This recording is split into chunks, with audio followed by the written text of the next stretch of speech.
Hello and thank you for joining us. I'm Wilson Stribling. Welcome to another edition of At Issue, where we discuss and debate the issues facing the state of Mississippi and how these issues impact you. Tonight, we take a look back at the career and impact of former State Representative Robert Clark.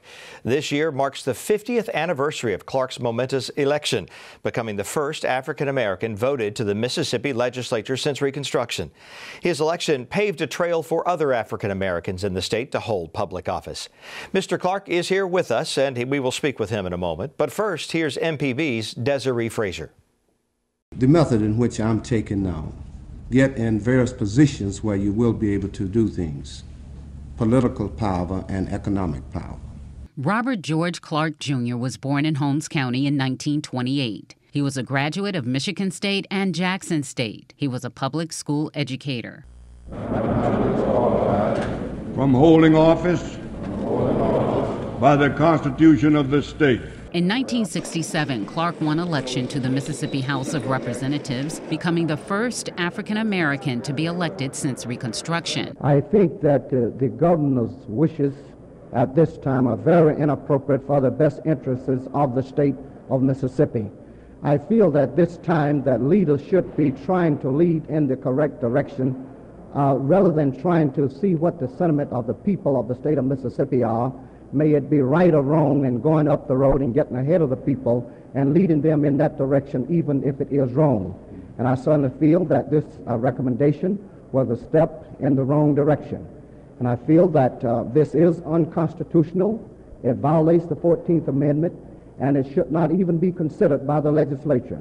As House Education Committee chairman, he helped pass the Education Reform Act in 1982. Clark became the first African American elected by his peers to House Speaker pro tem. He held the position until his retirement in 2003.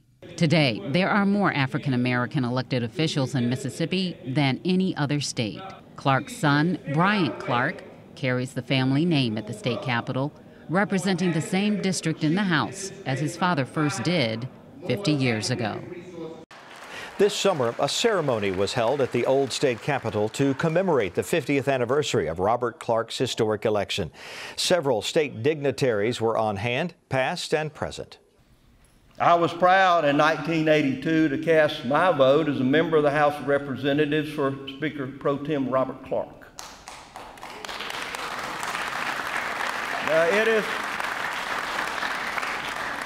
It is somewhat understood that the Speaker helps us small members of the House make our mind up, Mr. Speaker, when it comes to the selection of the Speaker pro tem.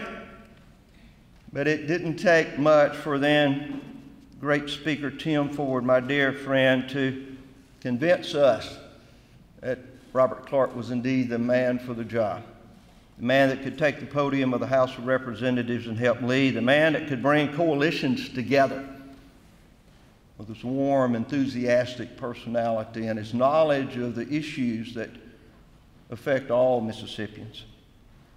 So Robert Clark is an icon, to be honored, to be held up, to be an example to all of Mississippi's children and leaders in both elected and appointed positions throughout this state. It is so important for us to now realize the sacrifice made by the civil rights leaders and veterans that are among Robert Clark's peers.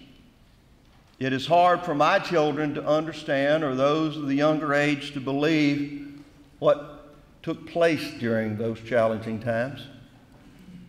But Robert Clark can and has and does offer the example of what true courage and determination, I'm sure sacrifice, but I think Christian love as well can do, and how it can change people and attitudes and place.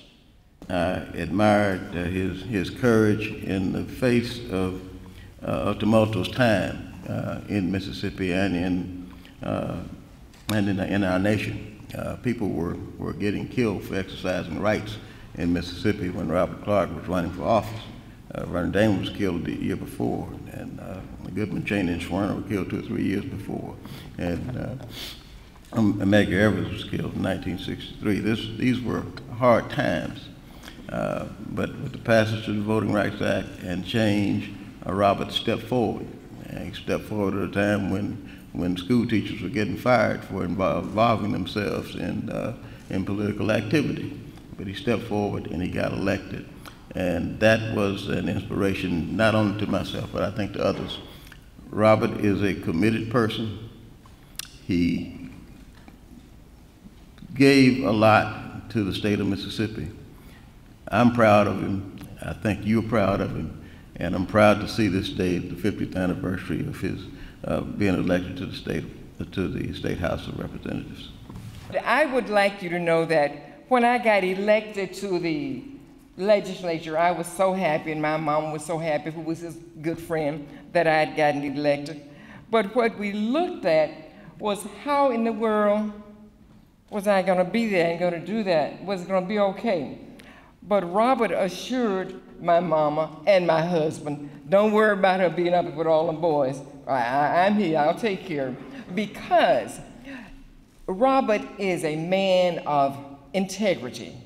He's a man of respectability. And all of us knew that, they knew that, and he made sure that the other part of the family knew that that's the kind of person that he was. So I'm excited to kind of be here to say to Robert Clark, I thank you for your sacrifice.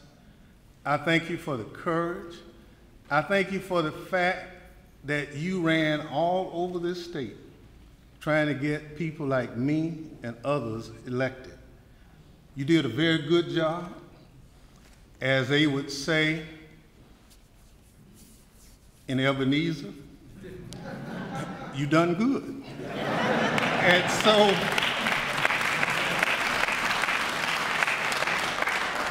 so we can look back and share the excitement that you saw back then in the potential of this state and the fact that we now have come a long way. Representative, I appreciate what you stand for. I appreciate everything that you have encouraged others to try to be. And so this 50th celebration is indeed Robert Clark's legacy. I recently spoke with State House Member Jay Hughes of Oxford and State Senator John Horn of Jackson about Robert Clark. Senator Horn, let me start with you. Tell me, in your view, the significance of Robert Clark's election back in 1967. Well, it was a sea change. Prior to that, the last person that served who was African American in the legislature was in the 19th century. During the Reconstruction period, the 1890 Constitution wiped out all of that. So here you have 77 years later, thereabouts, Robert Clark comes along. And it cannot be overstated how he was able to be elected out of Holmes County. The issue was that there was a lot of black land ownership in Holmes County, so people were a little bit more independent of the plantation system. And there was a lot of black land ownership. And so it's I think, pretty natural that an election of a black man would occur in a place like Holmes County. Where they felt freer to register to vote Yes. as well because of the circumstances you mentioned. And there was better organization in the community at that time. And the staying power he had. He didn't go to the legislature for a short time. He was there and got reelected and won the respect of his colleagues. Yeah, he was perhaps there, even some who didn't respect him or like the way that he got there in the first place. Well, when Robert Clark was first elected, no one would sit with him. And over time, that of course changed, and he gained the respect and the admiration of everybody in that legislature. Representative Hughes, all these years later, what's the impact of that election and Robert Clark's legacy there in the legislature? It's palpable. I never had the privilege of knowing Robert Clark personally. I've met him, but I certainly know and serve with his son. And I can say that who I see in his son, Bryant Clark, demonstrates a father that was deeply thoughtful, knowing, intelligent, calculated, and the path that he paved for everyone in that to come afterward is clearly known, and I sense it every day. And I see Bryant, Representative Clark, and I think of his father and what an amazing job he did. Representative Clark, the son Clark, is now known as the master of the rules, because he would go with his father every single day and sit in that chamber, and he would read rules and he would learn, and he understands that procedure. Senator Horn, Representative Hughes, thank you both very much. Thank you. Pleasure. Here's what former Governor William Winter says about Robert Clark. One of the great good fortunes of my life was getting to be associated with Robert Clark. I had known him when he was a teacher in the public schools in Holmes County, when he was a nobody as far as leadership was concerned. And in a segregated system, he would not let that hold him back. And he realized that the contributions that he could make that would be most effective would be to use the opportunities that he had as a teacher, as a classroom teacher, as an administrator, and later as a member of the legislature, to inspire young people to make their lives better by virtue of getting the best education they could. Here was Robert Clark, just a backcountry, Holmes County, segregationist product, using whatever opportunities he had to make young people understand that their success in life would depend on the education they got. And so he refused to let anything hold him back. He came along in those old segregated days when he was subjected to all kinds of abuse, and never fully appreciated the contributions that he was able to make early on in his career. And I don't know of anybody that I think Mississippi owes more to in the improvement of its system of education than we do to Robert Clark. And joining us now is Robert Clark himself. Mr. Clark, we're delighted to have you on At Issue this evening. Okay. Take me back to 1967. Did you decide on your own to run? Did a group of people recruit you to run for the state legislature? Yes and no. I first declared my candidacy for superintendent of education, but the law was changed, making the superintendent of education appointed. So I couldn't run for superintendent of education. Then I decided to run against those who made it impossible for me to run by introducing local and private legislation and making superintendent of education appointed. And I was a member of the Freedom Democratic Party of Holmes County, which had a very strong organization at the time. And I ran in the general election in 1967 against the winner of the Democratic primary, and was successful in winning, of course. Because you couldn't at that time become the official Democratic candidate for that office. So as a Freedom Democrat, you couldn't, that was not officially recognized either by the state political system. So you were forced to run as an independent, but still got enough votes to defeat the incumbent Democrat. That's right. And then you got reelected again and again after that. Did you realize at the time that it was a big deal, that you were really going to win, and that it was going to be such a big deal in Mississippi political history? Well, I knew it would be, but I really wasn't thinking about that at the time. I was just thinking about getting the job done. I wanted to improve education, the education standards in Mississippi. I wanted to do that then, 50+ years ago, and I still want to do that right now. And while you were in office, education obviously was a hallmark of your service. And the Education Reform Act of 1982 was passed when you weren't you chair of the Education Committee at that time? I was chair of the Education Committee when When that passed, I was. What was that like to be over that committee at that time, which turned out to be another watershed moment in Mississippi history? Well, it was one of the things that I wouldn't call it bad, but it was one of the things, tough issues that you just had to work with.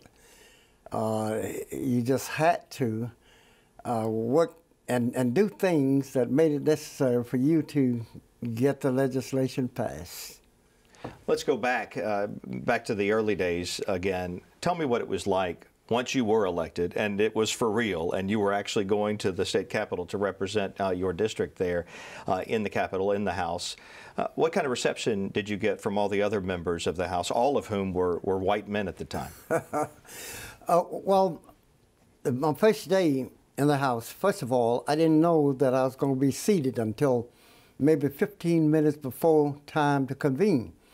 Because we had gone to court, and Marion Wright was my attorney, and the courts had ruled that I had won, but my opponent appealed to the Mississippi House of Representatives. They had to file say-so of who would sit with them. And we were standing on the balcony of the south side of the Capitol, that's the second floor. And we didn't know until 15 minutes before time of convening on the first day that if I'd be seated or not. So they came out and told us, some individuals, that we'd be seated. And we went to the entrance of the Capitol door, and as far as Marion Wright could go. And when I walked into the door, some reporters was there, and those reporters told me, go to the back of the Capitol, walk to the back, and then come back to the front. We want to get a picture of you. And when I did that, I started back to the front. And lo and behold, here come a big fella, maybe weighing about 240 and maybe about 6 feet 7 inches tall. Big guy. Came to me at a half trot. And me being a former football coach, by the time I got ready to drop my hand, drop my shoulder, as a football blocker would do, he stuck his hand out and called his name and told me where he's from, called his name, and said, I welcome you to the floor of this house. Who was that? That was Representative Marvin Henley of Philadelphia, Mississippi. Did that surprise you? It did surprise me. It did surprise me. And I'm going to tell you what I've said since then and what I felt. God in heaven knows, if I had known he was from Philadelphia, Mississippi, I never would have let him get that close to me at that time. Because this was still just, what, 3 years after the civil rights workers in Philadelphia had been murdered? About 3 years after that. Where many of the people around in my area, white people, of course, had said, oh, didn't nobody do that but Martin Luther King? But that's what Representative Henley did. A nice reception from him. Was that not the exception? Because once you got to your desk, tell me the story about what happened with your desk and your desk mate. Well, we were seated. We was being seated at that time, according to we had districts, and the senior person in your district would select the seats. And there was 3 of us selected from Holmes and Yazoo County. Me from Holmes County and 2 from Yazoo County was elected. And the senior individual that did the selecting, the aisles was running the aisle. He selected a seat for himself to the right of me across the aisle. And the other individual, he selected a seat for the other individual to the right of him. Then he selected my seat across the aisle from him. And that meant that there were 2 other seats next to me, to the left of me, but no one selected those seats next to me. So essentially no one wanted to sit next to you, presumably because you were the first African-American, or the only African-American in the room at the time. There was no other African-Americans that was elected at the time. but no other individual selected the seat to sit next to me.